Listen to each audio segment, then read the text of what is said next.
आप वाणी की चोट से चोटिल हो जाओगे तभी धर्म जागेगा हृदय में। अगर वाणी मन के ऊपर प्रहार नहीं कर रही, अगर मन को जगा नहीं रही वाणी, शब्दों में कुछ पैनापन नहीं है, अगर प्रेरणा ही नहीं मिल रही कोई कथा से, अगर सामने वाले बैठे हुए इंसान के हृदय में परमात्मा के प्रति वो भाव पैदा हो ही नहीं रहे, उतावलापन पैदा नहीं हो रहा, तो वो कथा क्या है?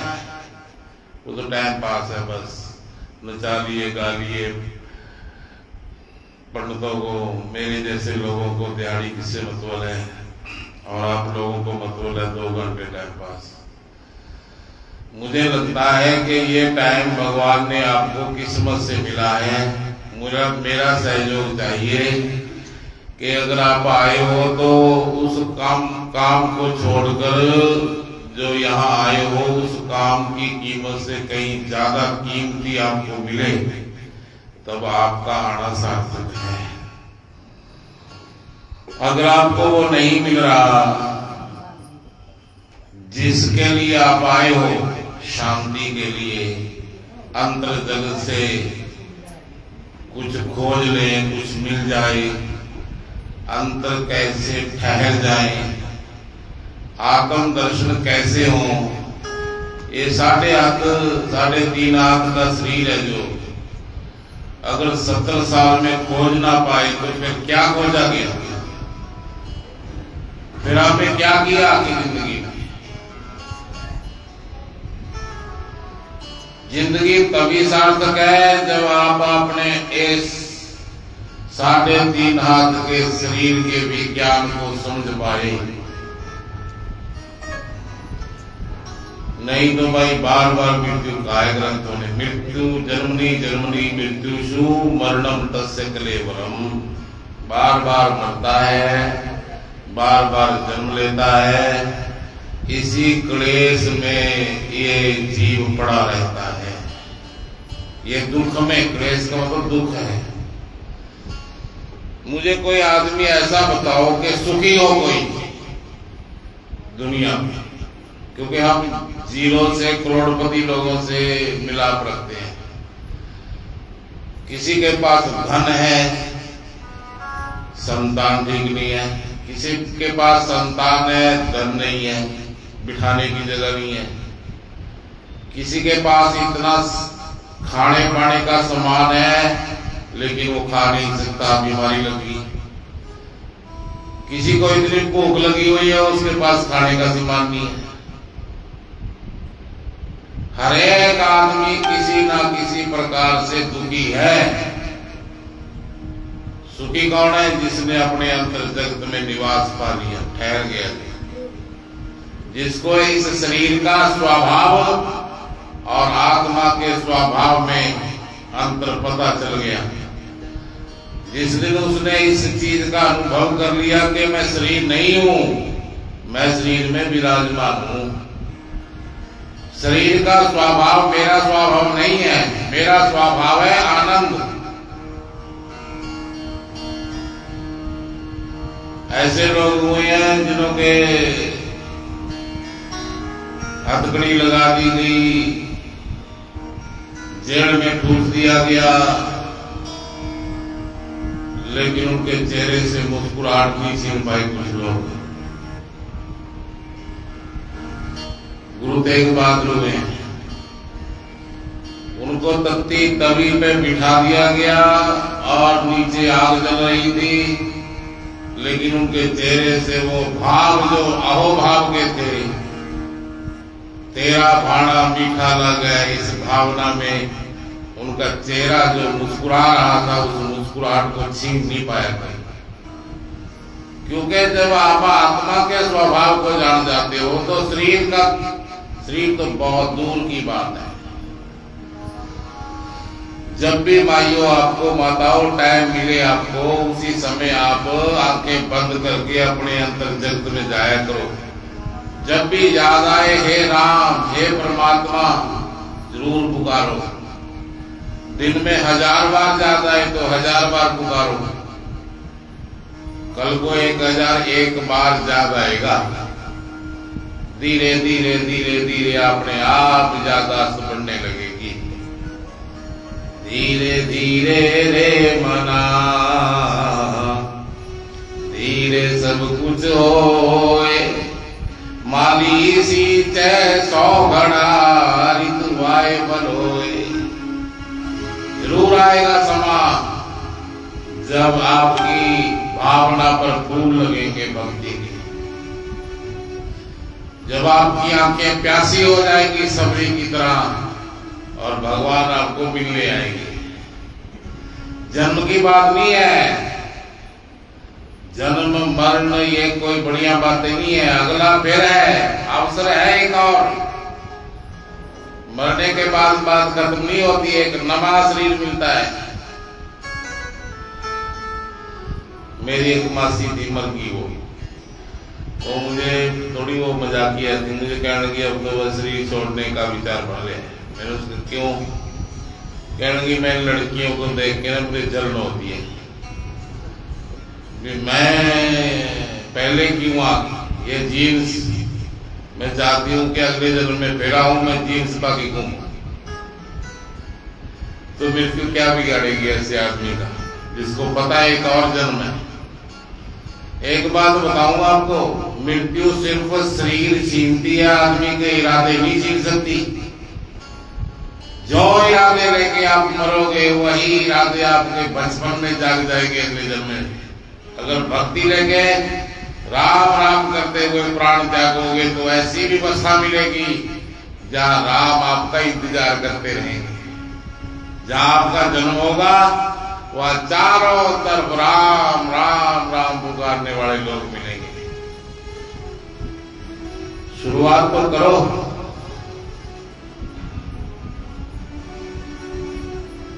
एक बात और है, चलो मिले ना मिले कोई बात नहीं, लेकिन जब कोई पूछेगा, अगर कुछ है ऐसा पूछने वाला,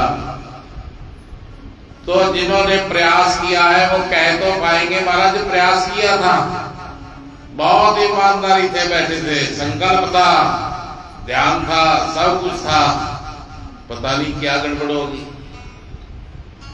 तो वो सामने बैठा हुआ समझेगा बात भी, कोई बात नहीं, एक अवसर और दे दो। अगर कोई त्रुटियां रहेगी होंगी तो अभ्यास से पूरी हो जाएंगी। लेकिन जिसने कुछ किया ही नहीं शुरुआत जिंदगी में, जिसने कोई प्रयास ही नहीं किया उसको खोजने का, वो क्या कहेगा जाके, क्या उत्तर है उसके पास।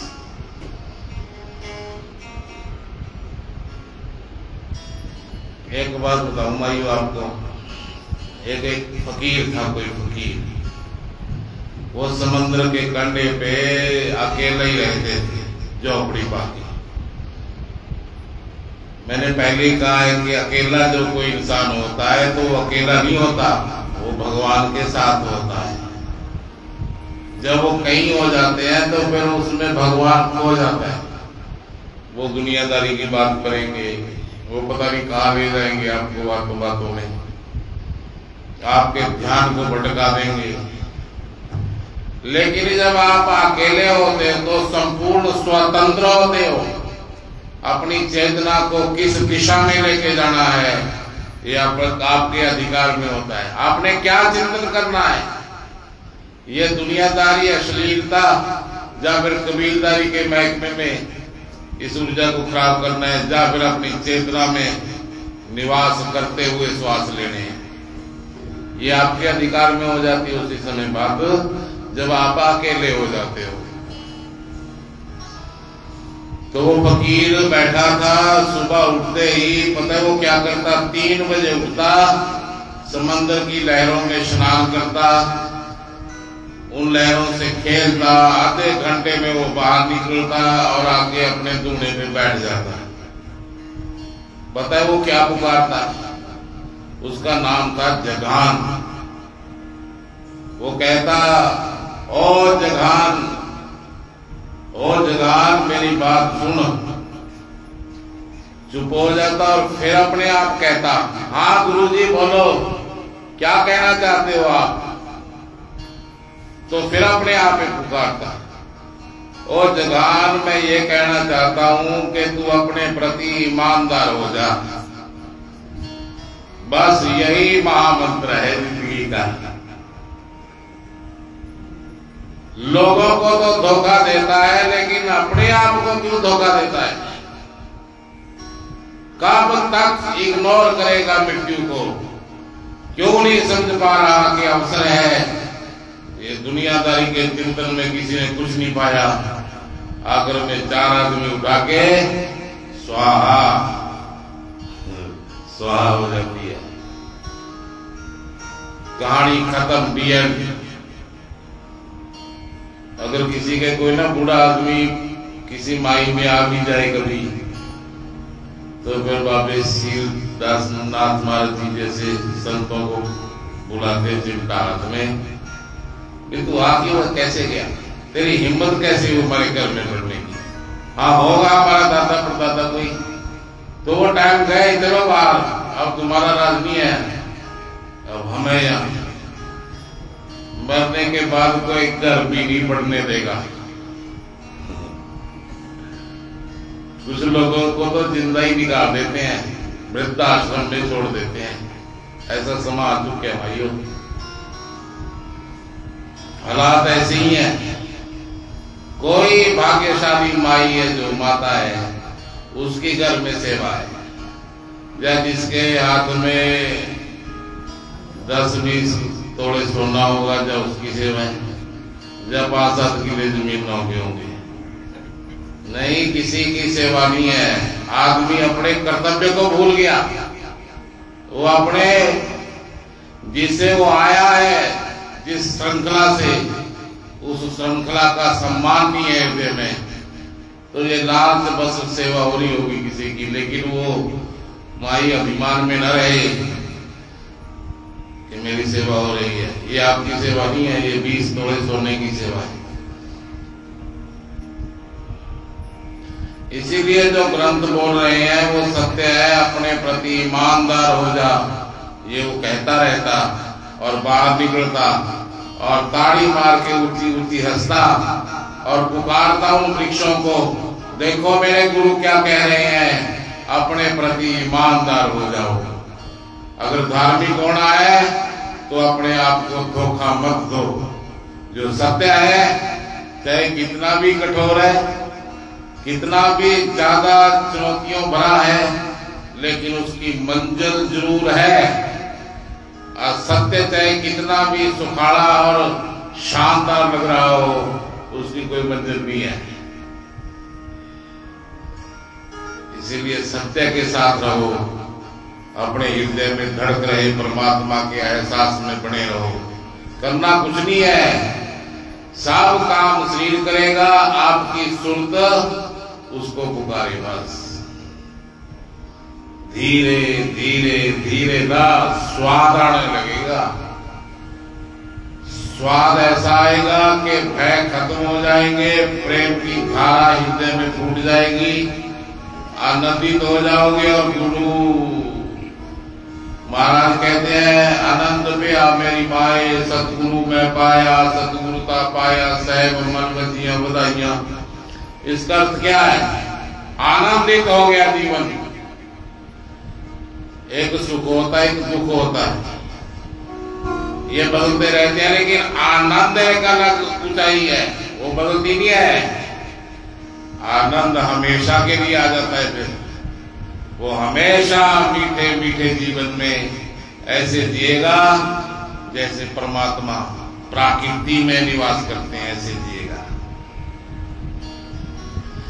मनुष्य की संभावनाएं और ऊंचाई बहुत बड़ी है, हर एक आदमी उसके योग्य है, चाहे कितने भी क्यों ना पाप कर रखे हों, लेकिन ध्यान के लिए हर एक आदमी योग्य बताया गया है।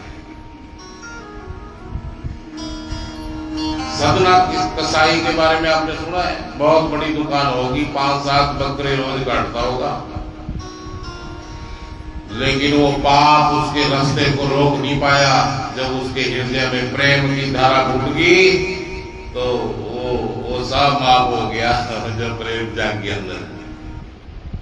इसीलिए अपने अंदर प्रेम जगाओ, ऐसे जियो जैसे आखिरी श्वास शाम तक ही आपको मिले हुए श्वास हैं, इनको इतना मूल्यवान बना के जियो। मैंने सुना है एक राजे का वजीर था, राजा गद्दी में बैठा हुआ था, लेकिन वजीर ऐसे जी रहा था जैसे राजा वो हो। उसके चेहरे की मुस्कुराहट, उसका शानदार कदम उठाने, बैठना उठना और आनंदित भाव से रहना राजा को बड़ा बदीन करती थी बात कि राजा मैं हूं, लेकिन राजा ये लग रहा है। वो हर पल को उत्सव बना रहा था जीवन के, क्योंकि जीवन नाच है। जब नाच में स्वाद आने लगेगा तभी ये सुंदर हो जाएगा। आधे आधे मन से आप कुछ भी करोगे उसका कोई रिजल्ट नहीं मिलेगा जिंदगी में। संपूर्ण लगन और मन से जो संकल्प से आप कदम उठाओगे वही सफल होगा। ये प्रकृति का नियम है। तो मेरे कहने का अर्थ है,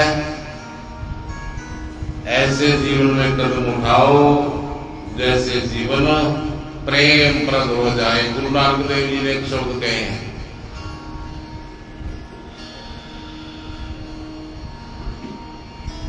जे तो प्रेम खेलन का चाओ, सिर तर तरी गली मेरी आओ, इत मार्ग पैर तरी जय शिव जी जय कान न की।